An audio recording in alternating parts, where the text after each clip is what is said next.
Volvemos aquí en Semana en Vivo. El debate está candente. Espero que se vierta sobre la mesa, ¿no? Por cuenta de Pacho y de Simón Gaviria. Estábamos hablando porque, claro, el tema quedó casi que... ¿Por qué los invité yo a ustedes a hablar sobre un tema tan raro como el hecho de que aquí fueran tan influyentes los expresidentes en la escena política cuando eso pasaba en todo el mundo? Mi pregunta es, ¿no es Colombia un país donde las élites, por lo demás, que no han salido del poder en los últimos 100, 200 años, el único país en América Latina donde eso ha ocurrido, son unas élites que no se renuevan? Que no se renuevan y que eso permite esta, persistencia en la institución de los expresidentes. ¿Qué opinan sobre eso? Pero un punto que me parece que más, que lo estamos discutiendo ahora. A mí me parece mucho más grave que los presidentes opinen o dejen de opinar, el que haya muy poca circulación en las caras de los funcionarios que representan a los diferentes gobiernos. Porque los partidos políticos terminaron siendo una masa informe. Es igual estar en una cosa que en otro, porque el debate ideológico, la frontera entre los partidos no existe. Entonces usted puede tener a Mauricio Cárdenas de ministro de Hacienda, es que ha sido de un gobierno Mauricio liberal Cárdenas o de un gobierno conservador, y yo no sé si llegue de pronto Clara López y también el Polo Democrático lo nombre, como si aquí no hubieran otras personas que eventualmente pudieran... Ella fue asesora de López Miquelsen en economía. Claro, todo, por ya supuesto, estuvo no, pero lo que te quiero, no, porque además es su sobrina. Claro. Vamos a otro tema, el tema es otro, el tema es, no existen otras personas que eventualmente sean capaces de conducir la economía. Yo a veces creo que Colombia, por ejemplo, en ese tema... Tú lo dices por personas que han sido ministros en 3 gobiernos, claro, en 3 seguidos. Sí, es una cosa absurda, eso no pasa en ninguna parte del mundo. Juan Manuel Santos ha sido ministro de casi que los 5 últimos gobiernos, o de 4, exacto. Con excepción de Samper. Hay un club burocrático muy pesado y muy importante, indudablemente, que además que utilizan todos los gobiernos. Pero hay que preguntar si ese club burocrático nace necesariamente del poder político o de la academia. Digamos, una de las cosas que muchas veces vemos cuando hablamos de cortes, postulaciones a cortes, es cuando dicen, lo van a elegir, no porque es liberal o conservador, sino porque es del externado, del Rosario, de los Andes, de la Javeriana. No. Y ese tema... la justicia también. Ese tema universitario, y de un establecimiento universitario que tiene un peso profundo sobre quién es procurador, quién es fiscal, quién es delegado frente a la Corte, quién llega a la Corte Suprema, Corte Constitucional. Es inmensa. Hay una injerencia inmensa. Pero esa es la explicación de que una persona pueda ser ministro en 4 o 5 gobiernos de manera sucesiva. O sea, porque eso se repite. No, pero sí, se repite, y yo creo que hay muchos casos de eso. Lo que estoy diciendo, que no es un fenómeno exclusivo de los ministerios y un tema de casta. Pero tú lo planteas en la justicia, pero es que se politizó la justicia. Hay un tema de academia, donde las universidades promueven activamente. La Sergio Arboleda, por ejemplo, ha penetrado profundamente en la justicia, promoviendo una agenda ideológica dentro de la justicia. Pero sabes que no es porque la universidad promueva, sino por la capacidad de los egresados de ahí. Y la universidad del externado también tiene excelentes profesionales. Yo diría esto, aquí hay una serie de manifestaciones, pongamos una palabra brusca, pero que se entiende, hay una serie de manifestaciones de rosca. De rosca tecnocrática, de rosca política, de rosca social, de este tipo de cosas. Pero si uno lo mira con atención, no es tan sorprendente. Sí, Colombia es un país de un capitalismo extremadamente subdesarrollado. Colombia en muy buena medida es un país premoderno. Entonces, estas son prácticas propias de la premodernidad, ¿no? Que es...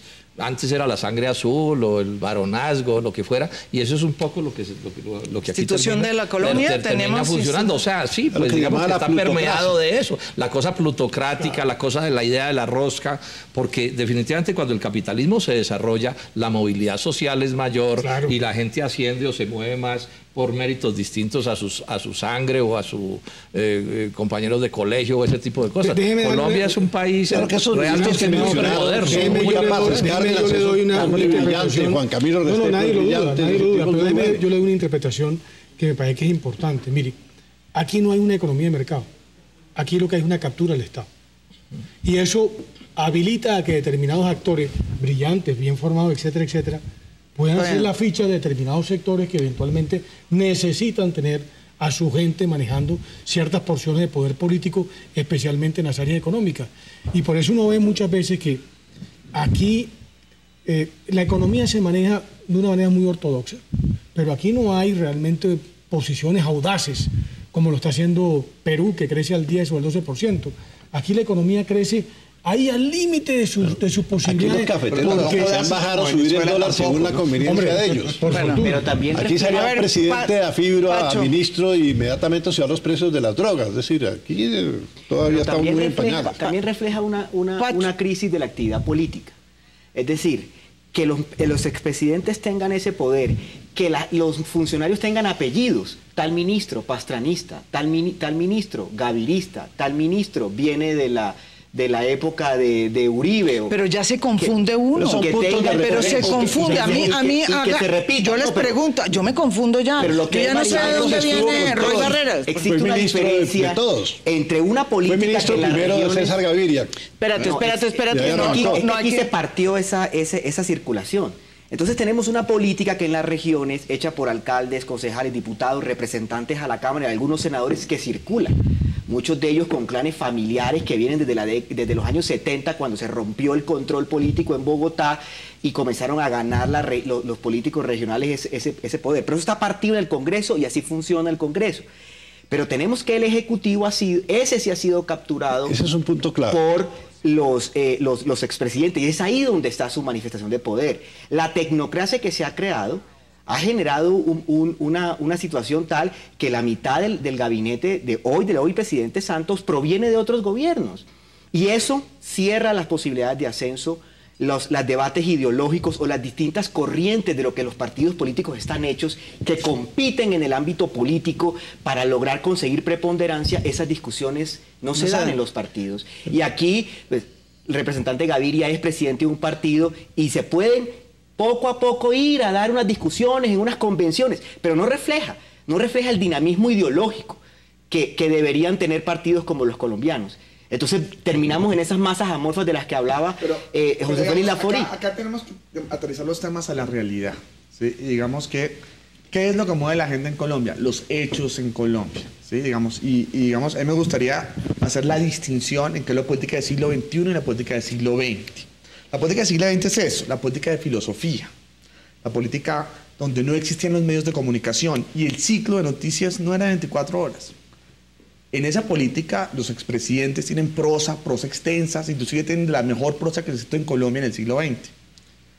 ¿Qué es el siglo XXI? El siglo XXI es muy diferente. El siglo XXI es la defensa de causas, utilizar la ideología de partido para defensa de causas. ¿Cuántos tiene en Twitter Uribe que lo siguen todos los días? Por ejemplo? Y por eso, el tema de causas es muy diferente. El tema de causas es, por ejemplo, cuando en vez de nosotros hacer un largo, extenso posición, debate, foro sobre el tema, digamos, ambiental, nosotros nos movilizamos hacia San Andrés, hacemos marchas, creamos hechos políticos y bloqueamos la exploración de petróleo en San Andrés, en Moscayo 1 y Cayo 5 en la isla de Providencia. O nos movilizamos a Santurbán para bloquear la explotación del páramo Santurbán. O en el caso personal tomamos una decisión de recoger firmas para la cadena perpetua de violadores de niños. Eso es lo que mueve la política del siglo XXI. La idea... ¿Pero qué tiene que ver con lo que estamos hablando? Eso es la táctica. No, pero eso no tiene nada que ver. Eso vuelve la defensa de las causas. Pero claro, y la política del siglo XXI es que los partidos tienen que parecer más a las ONGs. El problema es que las causas de la gente, las causas de la gente hoy las está encontrando en las ONGs. Pero estoy de acuerdo, Simón, pero ese es otro debate. Estamos hablando aquí de que esos partidos que están haciendo todo eso, estructuralmente siguen siendo iguales que en el siglo XIX, volviendo a la coyuntura actual. Entonces yo pregunto, pues estamos en la unidad nacional. Estamos en la unidad nacional por una coyuntura. Estamos en la unidad nacional por una coyuntura especial. Estamos en la unidad nacional. Hombre, estamos en la unidad nacional por una coyuntura especial y tomamos la decisión de respaldar un plan nacional de desarrollo y una agenda de gobierno. Y por eso, en esa decisión, la coalición tiene similitudes ideológicas. Pero en la época de Uribe, cuando no había coalición de gobierno, estamos hablando eran muy diferentes los partidos. Yo creo que ahora, la Unidad Nacional... Eso está muy interesante, pero ¿eso qué tiene que ver con lo que estamos hablando? Estaba respondiendo el partido sin ideas es lo más anacrónico de la tierra, pero lo más anacrónico. Pero venga, vamos a centrarnos en... Entonces, vamos vamos a discutir, sí, porque aquí no es que el paréntesis que nos llevó Simón. Pero yo voy a agregar esto intentando centrar otra vez.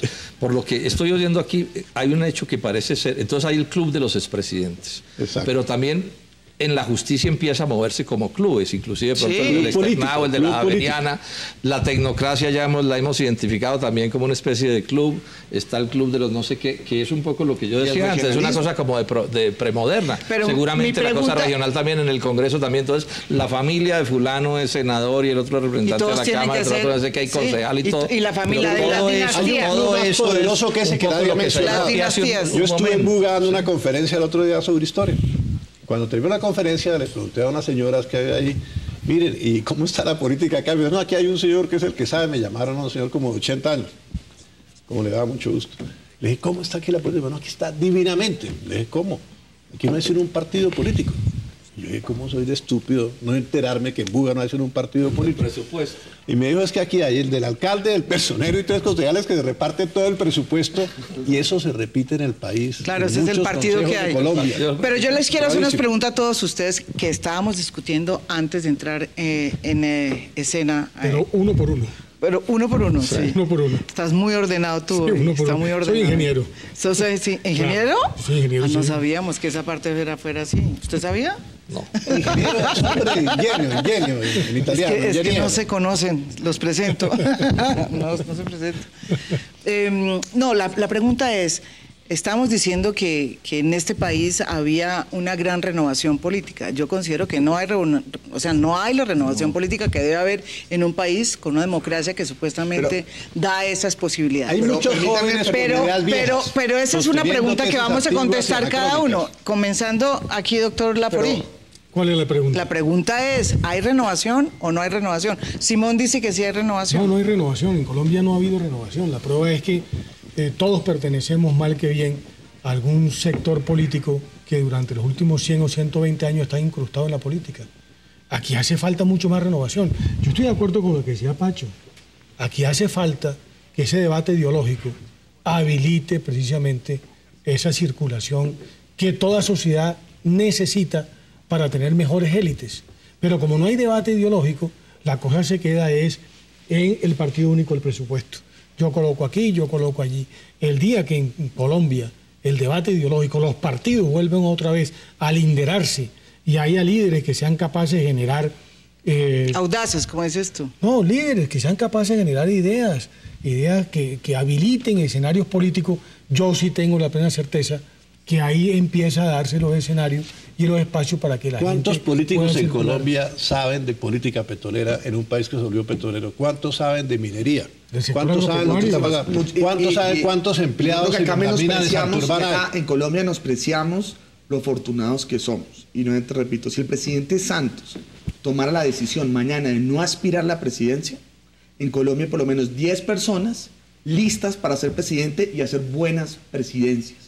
Y eso es un lujo que tenemos en Colombia que no tienen todos los países. Y hacer buenas presidencias. Ni México, ni Brasil, ni Perú, ni Chile tienen tanta gente tan preparada. Sí, pero nunca llegan a ser presidentes sino los mismos. Pero el mismo ¿cómo así? club. No. El mismo club. No. Y eso no es. La cosa, pero no es verdad. La parte por ejemplo, dinástica, mira, Pastrana, la parte dinástica de la fue un hombre política nuevo en colombiana, política. ¿cómo se va a Y su hijo Andrés Pastrana.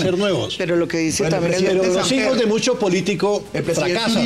Tienen que tener capacidad. En este caso tú estás ahí y si lo haces bien, sigue. Si no, sí, se acabó. La hija de Gaitán trató de mover el movimiento del papá, estaba muy chiquita cuando murió el padre. Pero nuevamente, en Colombia hay una cantidad de personas competentes, serias, a través del espectro político, diciendo cosas serias, preparadas, listas para ser presidentes. Eso no es un lujo que tienen todos los países. Venezuela acabó en Chávez precisamente porque al no tener gente preparada tuvo que reelegir a Pérez. Eso no es tan cierto ni geográfica ni familiarmente. Cualquier cosa podemos decir de la élite colombiana es que ha gobernado bien. Me da pena, pero este es un país, es un desastre. Este país tiene un ingreso per cápita de unos 7 o 8 mil dólares. Y venimos 2.500. Momento, a ver.